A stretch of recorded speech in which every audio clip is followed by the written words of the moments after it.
The sooner I do it, the sooner it's gone and I don't have to do it or think about it anymore. Now you guys probably think I'm crazy micromanaging every little minute of time that I have. What is up guys, Karma Medic here and welcome back to another dose. If this is the first time you're watching one of my videos, hi, my name is Nasser and I'm now a third year medical student studying at King's College London. If medical school is something that's interesting to you, do leave a like on this video and subscribe to my channel to see more videos from me in the future. One of the most frequent comments that I get on my medical school vlogs is something along the lines of, how do you seem so calm, or how do you seem like you have so much energy and never get stressed? And so today in this video, I want to tackle that question. Quick disclaimer before this video begins, I'm not a perfect example of how to organize your time or how to be efficient. These are just things that have helped me immensely in my life when it comes to balancing my work, my university life, YouTube, other social activities. I found them very useful in my life and I hope that you guys find them useful as well. So today I want to talk about some of the principles that I have in my life, some of the thought processes and techniques that I use to decrease the amount of stress that I have and to manage the workload that comes along with medical school and everything else that's going on in my life.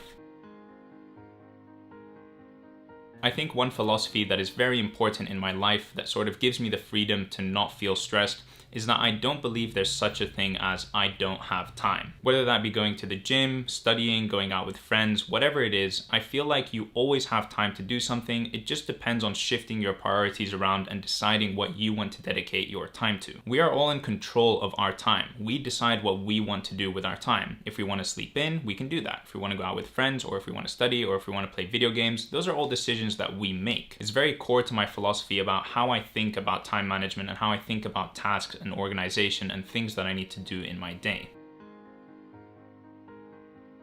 So the first thing that really helps me with time management and organization is that I break down my day into 5, 10, 30 minute and then 1 hour blocks. Anything that I do in my day can be organized into one of those time periods. Now you guys probably think I'm crazy micromanaging every little minute of time that I have in my day, but with everything going on in my life and all of the things that I want to do, it's kind of necessary to figure out where my time is going and how to maximize my time spent. If I know, for example, that I'm going to cook, then I dedicate 1 hour of time to that. And of course, after that, I have to eat my food and I'm probably going to want to relax a little bit. So I'm going to dedicate 30 minutes to that. Now I know that for the next 1.5 hours, my life is going to be filled up by cooking and by eating and relaxing. That's a period of time that I know I'm not going to study, I'm not going to be seeing friends, I'm not going to be chilling. I've already told myself what activity I'm going to do for the next 1 hour and 30 minutes. So in that time, I remove any other obligations or stresses or tasks from my mind. I don't need to think about them because I simply can't do anything about them because I'm about to cook and eat and chill. And that's how I structure a lot of things during my day. If I'm going to sit down and study for 2 hours, then I just know that I'm not going to chill in that time because I'm about to sit down and study for 2 hours. I don't think about anything else because I physically can't do it. I'm at my desk studying. Breaking up your activities and your life into blocks like that is something that can be very beneficial in organizing your time. In a lot of my vlogs, I also get comments asking me how I'm not stressed when I'm like a week away from an exam or a couple of days away from an exam. And the simple truth is I'm just not stressed around that time. If I've already spent a week or two preparing for an exam and I've seen as much material as possible, I've done as many practice questions as I can, then what am I still stressed about? I know that I've put myself in the best position that I can to do as well as possible on the test. If I don't do well for whatever reason, I can look back on my studying techniques and methods and see what went wrong, figure out how to change it moving forward and do better in the future. And if the test goes well, I can also reflect on what I did and see how I can emulate that moving forward and adapt it to different subjects so that I can continue to do well in the future.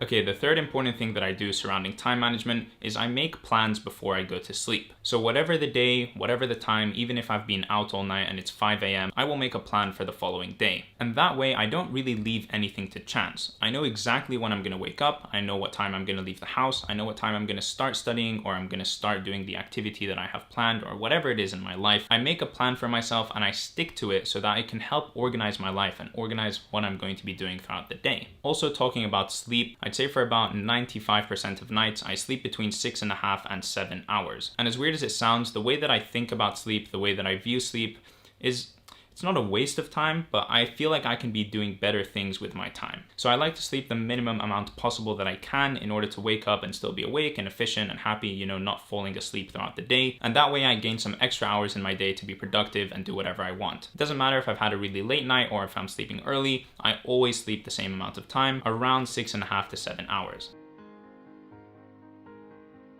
So related to the point that I made about making a plan for the day before going to sleep, I also use a planner and a calendar to organize everything that I'm gonna do in a day. I write down or put into my calendar pretty much everything that I have to do in a day, and that way it's a constant reminder for me to know what I have to do, what I've done, and it just really helps me keep track of everything. Over the last couple of months, I've been using an app called TickTick, and it's sort of like a to-do list tracker organizing thing. Very, very useful for that random time in the day when something pops into my head that I just remembered or something that I want to do. I'll quickly write it down in the app so that I don't forget, and I give it a time period for when it wants to be done, and I'll organize it into different things depending on what it falls under: life, medical school, etc. So I basically write down everything that I need to do in my day, and that helps me keep track of all the different things going on, you know, between medical school, life, exercise, chilling with friends, etc. Now, probably the biggest tip I can give for time management and organization and everything like that is to just not procrastinate. And I know this is way easier said than done, and some people have a much easier time not procrastinating than others. But at the end of the day, if I set myself a task and I know that it needs to be done, I'm going to want to do it as quickly as possible. I mean, like ASAP. If I think of a task and I can do it right then and there, then I'm going to start doing it right then and there, because the sooner I do it, the sooner it's gone and I don't have to do it or think about it anymore. And a good way that I find that helps me do this is I set specific times for me to do something. So let's say I have to send an email or I have to go through a lecture. I'll tell myself that on Sunday at 6 p.m. after I'm done chilling, after I'm done cleaning the house or whatever, I'm gonna do that lecture. Or for example, if I have to do an email, I'll say, okay, look, I'm really hungry, I'm gonna have dinner now, I'm gonna sit down for 10 minutes with a YouTube video, and then I'm gonna write that email. And sort of making these promises to myself, or saying that I'm going to do something, writing down that I'm going to do something at a specific time, makes me feel like I'm obligated to do it, or that I have to do it when that time comes. Another thing that I do in my life is I try to make use of absolutely any time that I have. And the best example of this is probably when I'm commuting on the tube or on the bus. That time is really dead. It's difficult to pull out a book and start studying because it's so loud and you're moving, and if you don't get a seat, it's basically impossible. So during that time, I either listen to audiobooks or I use an app like Blinkist to get condensed versions of nonfiction books that I'm reading. And that way, at least I feel like I'm doing something useful, I'm doing something in my time, instead of just staring at the wall and listening to music or whatever. I also use that time to open my notes app and write down YouTube video ideas, build out some scripts for YouTube videos and stuff like that, just to make use of that time so that I'm not literally staring at a wall, wasting my life away as I commute. Because if I do things like that when I'm commuting, well, then I don't have to do them later, and I can use that extra time for something else now.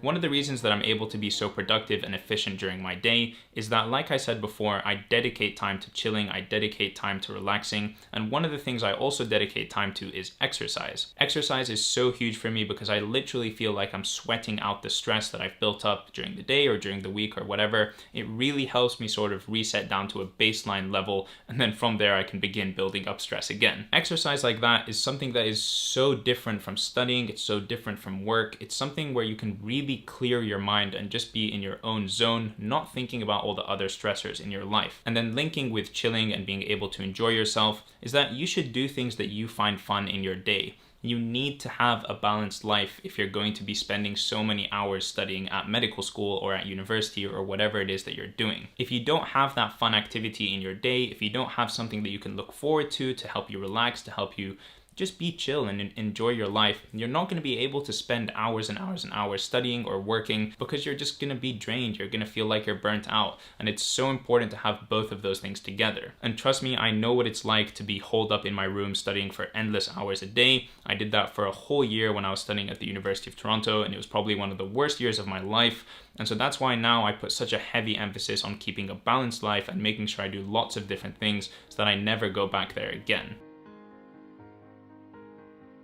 I hope this video gives you a little bit more insight into how I organize my time and how I manage to keep my stress levels to an absolute minimum in my life and for medical school and for work. If I said something today that you think might be useful for your own life, try and integrate it. And maybe you won't do it all in one go. You can start doing it slowly, working it into your schedule and into your routine. And yeah, hopefully it helps improve your time management and your organization in your own life as well. Also, please know that this didn't happen overnight. This is something like 20 years in the making, 20 years of practicing, studying, working, balancing different things in my life, organizing my time, etc. These are things that I've built over a long period of time, and I didn't just wake up one day and I was like this. All right, and I hope you found this video useful. If you did enjoy it, please do leave a like on this video and also subscribe to my channel to see more videos from me in the future, and I will see you in the next one. Peace.